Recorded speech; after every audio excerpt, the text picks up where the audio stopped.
Hi! Welcome back to my channel with another video. And para sa video natin ngayong araw is meron tayong bagong item na itatry. Wow! Hindi siya mga tinitake or mga ganyan pinapahid. Ito po ay isang tool na pampabeauty. So, lagi ko kasi ito nakikita sa feed ko and palagi din naka-live si seller. So, nakakabudol talaga siya. Kaya naman, nung nag-sale sila is ginrab ko na yung opportunity para matry nga itong product na to. Kasi marami yung mga nagsasabi na maganda daw yung kanilang product. Yung price nila is very student-friendly or very budget-friendly. Kasi pasok na pasok to sa banga natin. Hindi siya lalagpas ng 500 pesos. Wow! And ayan, without achuchuchu, ang dami ko na naman daldal. Let's jump into the video. I just wanna be happy, happy tonight.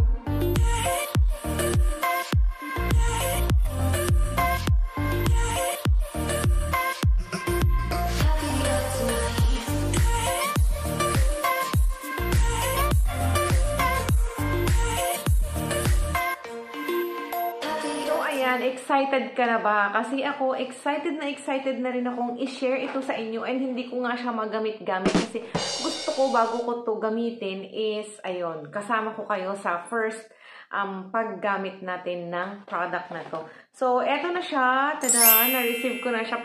Pagpasensyahan nyo na yung kanyang box na medyo madugyot. Ayan. Kasi, syempre, ang layo nga naman ng Mindoro na pagdadalahan pa. And, syempre, pasalin-salin to. Kaya, hindi na natin ine-expect or madalas talaga yon na hindi na ako nag-expect na magiging maganda pa yung box ng product. What matter is yung product mismo. Basta hindi siya ma-damage, hindi siya na-hurt.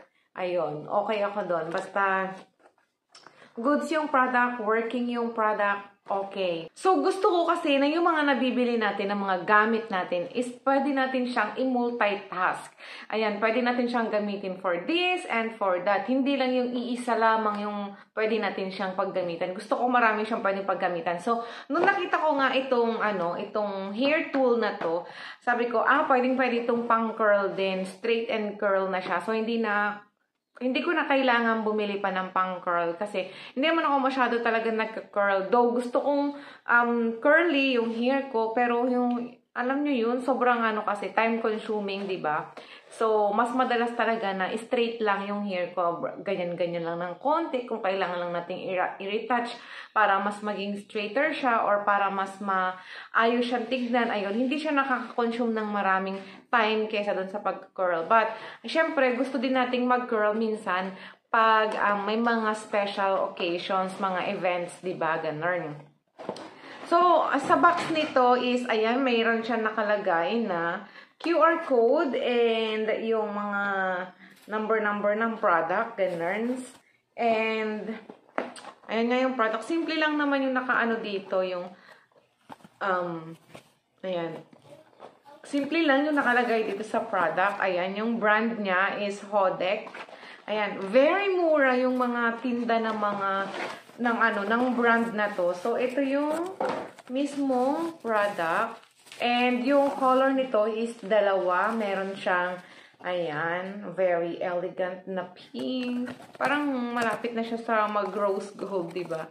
Pink and purple. Ganyan. Very mga light.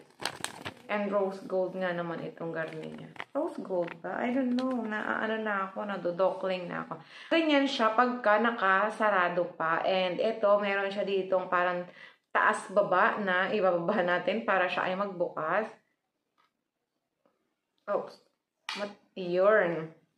Ganyan.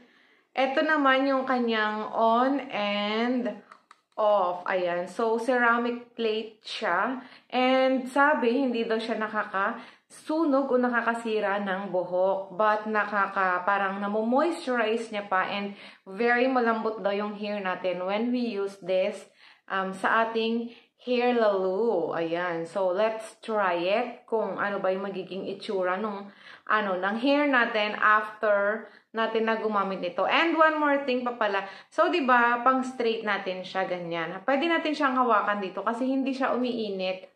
And dito, ayan meron siyang mga dito. Meron siyang details na parang ganun, butas-butas. And, ayan, pag nagka-curl tayo, very easy nga naman. Kasi ito, na-twist siya. And, pwede din natin siyang isabit na ganyan. Para hindi na natin siya kailangang, di ba, kung saan-saan pa nakalagay. Maglalagay na lang tayo ng sabitan sa ating mga drawer. Ayan, or pwede din naman sa drawer. Nakaganyan siya. And ito, or usually kasi di ba ganun, sa salon yung nakikita ako, may pinagsasabitan sila ng mga ganito, ng mga hair tool doon, blower, ganun. Ayan. Sabi dito na this appliance can provide professional straightening effectiveness lasting for a long period. With its professional shape and the set temperature, the ceramic coating plates and the heating technology will provide the ultra long-term straightening effect.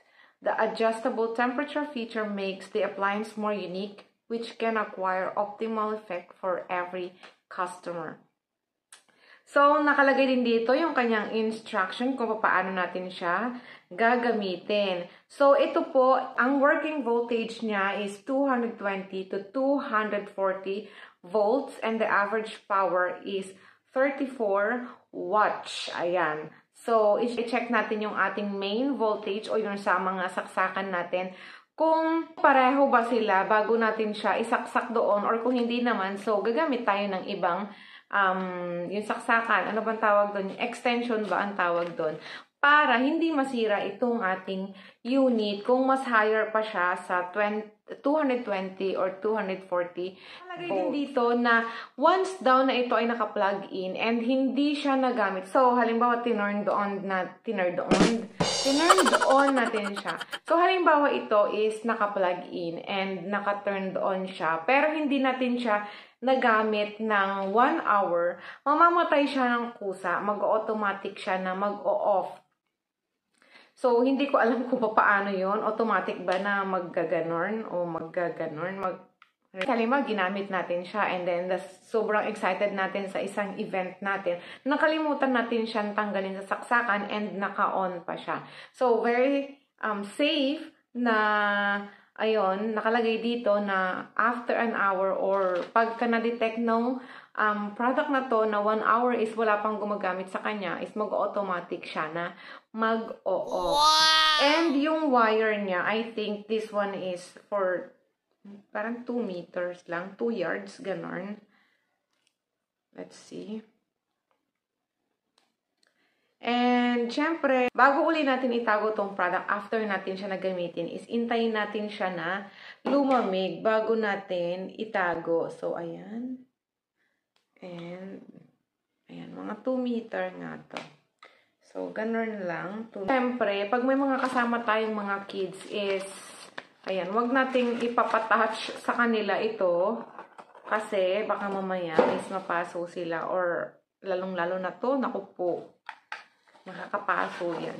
So, medyo umiinit na. So, try natin itong product na ito. And try natin na mag-curl. Wait. Oh my gosh. Imik ako ng imik. Tapos, hindi pala nakaplay yung ating video. Nakakainis. Sorry. Okay. Ayan. So, ulitin natin. So, ito yung ating straight.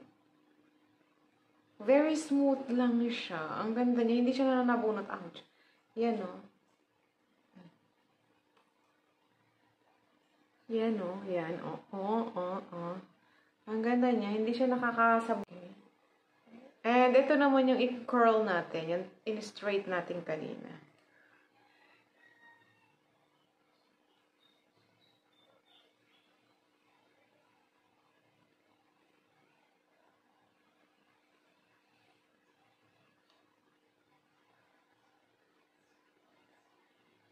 Saan ka dyan? Oh, ready na tayo. Huwag mag-aabay, diba? Oh, ang ganda niyang magkulot. Okay. Ayun, medyo makapal tong hair natin na to. Ang kulot niya is like that.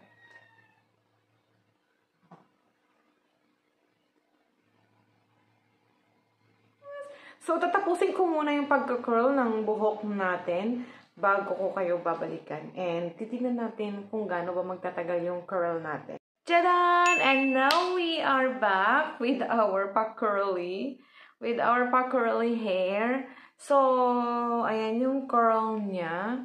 Very nice. Ayan. And smooth nga siya. Hindi siya yung basta yung ganon. Siguro dahil bago pa lang or first time pa lang natin siya na nagagamit. Ayan. Dun sa back part, hindi ko masyadong maano kasi nga, alam niyo naman, hindi nga ako masyadong magaling mag-curl kasi ilang beses pa lang tayo nakakapag-curl sa tanang buhay natin. Sa totoo lang. Ayan. Ganyan yung curl niya sa likod. And dito din sa likod natin dito. Oops. Ayan. Ito yung dito sa part na to natin inuna eh. Dito sa side na to. Ayan. And, ayan. Ang ganda ng kanya pagka-curl. Para tuloy siyang buhok ng mannequin. Ayan, oh. And yan yung ends niya. Hindi naman nasunog yung ends ng hair natin. So, for me, para sa mga beginner is okay na okay to. Kasi, nakuha ko lang to for only 300, magkano ba yun? 379, and last time nung chinek ko siya is nasa 319, sinisale nila ng 319. So for me, goods siya itong ganitong